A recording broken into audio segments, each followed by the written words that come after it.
गुरु दक्षिणा मांगने की, गुरु मंत्र मांगने की जरूरत नहीं। गुरु जी अपने आप अपने शिष्य पर कृपा करने दौड़े चले आते हैं। इतनी छोटी छोटी बातें हैं भागवत जी भगवान में। एक ही लाइन ले लो, भागवत जी की कोई एक लाइन ले लो और उसके एक एक शब्द का विस्तार करके हम समझ सकते हैं कि जीवन क्या है, जीवन को कैसे जीना है, कैसे रहना है, क्या समझना है। सुखदेव जी महाराज जो स्वयं विरक्त है, जो भगवान कृष्ण के अवतार है, बिना बुलाए दौड़े चले आए हैं। उनका सुंदर रूप है जैसे स्वयं कृष्ण भगवान हो। उनके पीछे बच्चे नाच गान करते हुए उनके पीछे पीछे चले आ रहे हैं, बच्चों की मंडली। और भगवान सुखदेव जी महाराज जैसे 16 साल के तरुण हो, ऐसे ही परीक्षित जी महाराज के पास आकर के आए हैं। सभी ऋषियों ने भगवान सुखदेव जी महाराज को आसन दिया है और उन्होंने आसन ग्रहण कर दिया है। अब जब जीव की इच्छा होती है कि मुझे मुक्ति चाहिए और परम मुक्ति चाहिए, भगवान का धाम चाहिए, भगवान के चरणों की सेवा चाहिए, तब उसे कौन दूर कर सकता है? स्वयं भगवान भी उसे दूर नहीं रख सकते। हाँ, क्योंकि भक्त तो भगवान का हृदय है। इसीलिए कहा है ना, भगत के बस में है भगवान, भगत बिना ये कुछ भी नहीं है, भगत है उसके प्राण, भगत के बस में है भगवान। भगवान किसी और के मंत्र जाप या योग यज्ञ ये सबसे प्राप्त होते हैं, लेकिन जितना सरल हृदय रहे इंसान का उतना जल्दी प्राप्त होते हैं भगवान। कहा है कि कबीरा जब तुम पैदा हुए जग हंसे तुम रोए, ऐसी करनी कर चलो तुम हंसो जग रोए। हाँ, जब आए थे छोटे बच्चे बनकर तो रो रहे थे। हाँ, भगवान को वचन दिया था गर्भ में कि हमें जन्म दो, हम जाकर के बताएंगे कि हाँ प्रभु है, जो शक्ति है पूरे ब्रह्मांड को चला रही है, हम सबको उसी ने बनाया है, तुम्हारी महिमा का गान करेंगे। लेकिन जैसे ही माया का हाथ स्पर्श होता है ना, तो बच्चा बोलता है मैं यहाँ तुम वहां, तुम्हारा मेरा क्या लेन देन, वहां वहां वहां बच्चा रोना शुरू करता है ना। जैसे ही नर्स का हाथ लगता है ना, माया चकल से आती है, फिर भूल जाता है, फिर खाया पिया सोया, अधिक से अधिक अपना जीवन कहाँ जाता है? खाने में, सोने में। अधिक समय अपना जीवन का गिनती करे तो कहाँ जाए? खाने में और सोने में। खाने में मतलब खाना की जो अर्थोपार्जन करना पड़ता है भोजन के लिए, उसके लिए भी तो समय निकल जाता है। एक इंसान अधिक से अधिक समय अपने घर में नहीं रह पाता, क्योंकि उसको जाना पड़ता है। यही सब चक्कर है इसका, पेट का। अगर ये ना दिया होता तो लगभग पाप कम हो जाते। तो सुखदेव जी महाराज पधारे हैं और परीक्षित जी महाराज ने उनके चरण ग्रहण कर लिए हैं। चरण ग्रहण करने के बाद उनको अपना गुरु बना लिए हैं और गुरु बनाने के बाद उनको प्रणाम करके स्तुति वंदन करके कहा है कि हे प्रभु, हे सुखदेव जी महाराज, हे विरक्तों में श्रेष्ठ, आप द्वितीय श्री कृष्ण भगवान हैं। आपके अलावा प्रभु का लीला का रहस्य हमें कौन समझा सकता है? हमें ज्ञान दीजिए कि मरणोत्तर व्यक्ति को मरण सैया पे जो पड़ा है, वो व्यक्ति को, वो जीव को, वो प्राणी को क्या उपाय करना चाहिए, क्या साधन करना चाहिए कि जिससे उसकी मुक्ति हो, उसका जीव मुक्ति तो हम बाजू पे रखते हैं, हम और आप मुक्ति के हकदार हमें नहीं लगता 100 जन्म तक हो सकते हैं, हम साइड पे रख देते हैं, लेकिन आराम से अपने प्राण निकल जाए बस। हाँ, नहीं तो क्या अस्पताल में यहाँ पे यहाँ पे यहाँ पे यहाँ पे पता नहीं कहाँ कहाँ सुइया चुभोते रहते हैं। लास्ट में देखते हैं कि वायर ही वायर रहता है और मशीन की आवाज आती है tock tick tock tick tock tick, बाकी कोई मुंह से तो निकलती नहीं आवाज, क्योंकि पूरी जिंदगी जिसने राम का नाम नहीं लिया उसे फिर उठाने वाले राम नाम सत्य है करके जाते हैं। क्यों? अगर ब्रह्मांड में कहीं जीव रह गया है, रहता ही है सबका, सबका हमारा आपका रहता ही है। क्यों? वासना। ये मेरा बच्चा थी, ये मेरा पोता थी, पहले सोचते हैं कि चलो हमारे बच्चे हो जाए, बच्चे हो जाए तो फिर सोचते हैं वो पढ़ ले तो हो जाए, सेटिंग हो जाए, सेट हो जाए मतलब क्या? बच्चे सेट हो जाने का मतलब यही होता है माताओं बहनों से कि बच्चे सेट हो जाए, बस उनकी शादी हो जाए। शादी हो गई तब उनके भी भगवान मेरे बच्चे का शादी हो जाए, बस उसके पार तो मैं गंगा नहाने जाऊंगी, मैं तो फिर तीर्थ करने जाऊंगी। अब जब शादी होकर के बहू आ गई, सुशील गृहिणी है, बहुत अच्छी बच्ची है बहू, तो उसको आप घर क्यों नहीं सौंपते? लो, आपका घर है, उसको बोलो बच्चे को, बहू रानी ये आपका घर है, आप चाहे तोड़ो फोड़ो गवाओ या पाओ, आपको ही करना है, सौंप दो। नहीं, फिर सोचते हैं टोकरी बजाते बजाते मैं और आप सब, आपकी अकेले की बात नहीं, मैं फिर सोचते हैं क्या सोचते हैं, अब एक बाल गोपाल दे दो भगवान, अब एक बाल गोपाल हो जाए बस, फिर तो हम गंगा नहाने जाएंगे। हाँ, हरिश्चंद्र जी ने भी यही किया था। जब हरिश्चंद्र जी ऐसे कर सकते हैं तो हम और आपकी विषाद क्या है? लेकिन ये बात पकड़ के मत बैठिएगा कि गायत्री बहन ने व्यासपीठ से बोला था कि हरिश्चंद्र जी ने ऐसा किया था तो हमारी विषाद क्या है। हमारी विषाद क्या है वो हम ही जानते हैं। हम लोग भगवान के कार्य में क्या कर सकते हैं ना, वो हम सभी जानते हैं। और उससे ज्यादा आज मुझे पता चला है कि देखिए, एक दिन हम आए थे सर्वेश्वर धाम में के भजन कर रहे थे, बाबा का नाम स्मरण कर रहे थे, श्याम बाबा का। आज एक दिन आए थे कि हम भैया को बोले थे कि हमें भागवत जी करना है, और एक दिन आज है का तृतीय दिवस है, और आप सभी अक्सर टाउनशिप से मेरी माताएं बहनें, मेरे भाई बंधु और जो मेरे पूजनीय वडील सब है, महाराज जी, अपने नाम भूल जाते हैं उनका, हम राजकुमार जी, हमारे भाई भाभी जी, सब ने मिल करके जैसे भागवत जी को सर पे उठा लिया है ना, भगवान को उठा लिया सर पे। तो इंसान चाहे तो क्या ना कर सके, भगवान को मजबूर कर दे सामने खड़ा होने पर।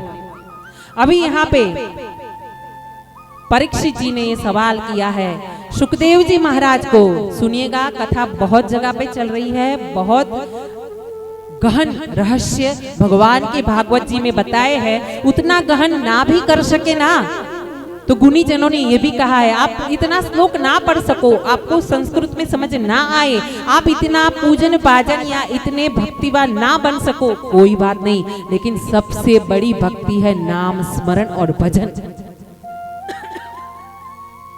सबसे बड़ी भक्ति क्या है? नाम स्मरण, माला। और माला ऐसा जरूरी नहीं कि माला लेकर के घूमते रहे।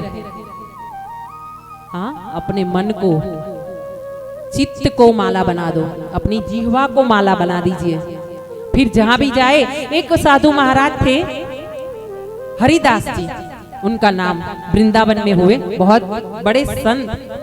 उनके पास उनके चेले बहुत रहते थे। उनका एक चेला जाकर के, जैसे सब चेले साथ में बैठे थे, हरिदास जी भजन कर रहे थे और अपने शिष्यों को उपदेश दे रहे थे, समझा रहे थे। बड़े बड़े संत होते हैं ना, वो उपदेश नहीं देते कि चेला जी ये करना, बेटा जी वो करना, वो तो उनके आचरण से ही उनके शिष्य समझ जाते।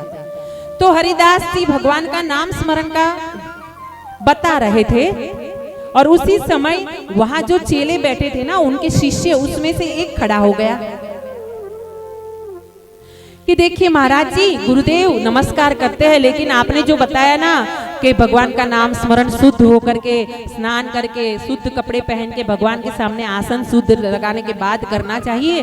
तो ये जो रामदास है ना, हमारे साथ में हमारी कुटिया में रहते हैं ना, दूसरा चेला हरिदास जी का, तो वो बोले कि वो तो जब शौच आदि क्रिया के लिए जाते हैं ना, वहां भी श्री कृष्ण शरणम मम, श्री कृष्ण शरणम मम, श्री कृष्ण शरणम मम करते रहते हैं। आपने तो बोला है कि शुद्ध होकर के नाम लेना है भगवान का, और ये तो शौच आदि क्रिया के लिए जाते हैं, वहां पे भी भगवान का नाम स्मरण करते हैं। अब गुरुजी कृष्ण भगवान की तरह हो गए। कल बोले ना अश्वत्थामा को कि पापी हो जो बच्चों की हत्या करते हैं उसे जाने नहीं देना चाहिए, उसका वध करना चाहिए। अगर ब्राह्मण है तो उसका वध नहीं कर सकते। वैसे ही गुरुदेव की हालत हो गई। हरिदास जी बोले कि भाई जितना हो सके शुद्धता से नाम लेना चाहिए। लेकिन देखिए वो जो हरिदास जी के चेले थे, उनको जब गुरुदेव ने बोला कि जितना हो सके शुद्ध जगह पे शुद्धता से नाम लीजिए, तो उनको जो स्मरण करने की आदत थी ना, बाद में कैसे हुआ कि वो शौच आदि लघु शंका के लिए भी जाते थे ना, तो अपनी जीवा को पकड़ के रखते थे, अपनी जीवा को पकड़ के रखते थे। क्यों? कि अशुद्ध जगह है, वहां मैं नाम ना ले लूं। लेकिन उनका मन तो वही चला चलता था, श्री कृष्ण शरणम मम, श्री कृष्ण शरणम मम, श्री कृष्ण शरणम मम। अरे एक बार जिसने श्री कृष्ण शरणम मम एक बार भी सच्चे हृदय से ले लिया नाम और उसकी आंखों में आंखें मिला ली ना, फिर और कुछ करने की जरूरत नहीं है। तो सुखदेव जी महाराज पधारे हैं, स्वयं भगवान का स्वरूप है। तो आइए एक दो लाइन का भजन भगवान का स्वागत करते हुए सुखदेव जी महाराज का, क्योंकि भागवत जी उनके श्रीमुख से बह रही है। तो आइए उनके चरणों में जाते हुए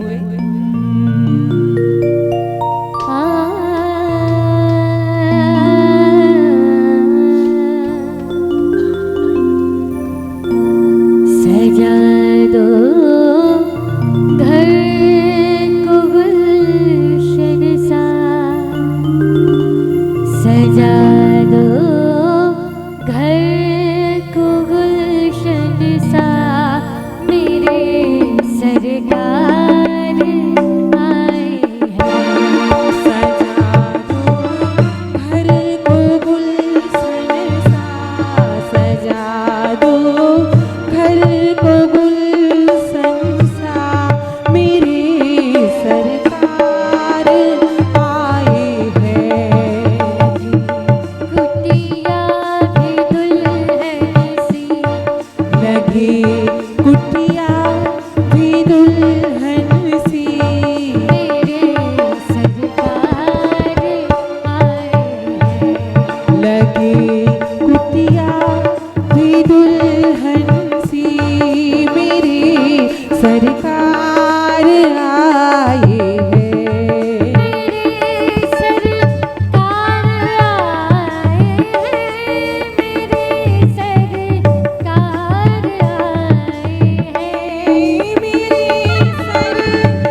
गोविंद हे गोपाल हे गोविंद हे गोपाल हे गोविंद हे गोपाल हे गोविंद हे गोपाल। बोलिए कृष्णचंद्र भगवान की जय। अपने अपने माता पिता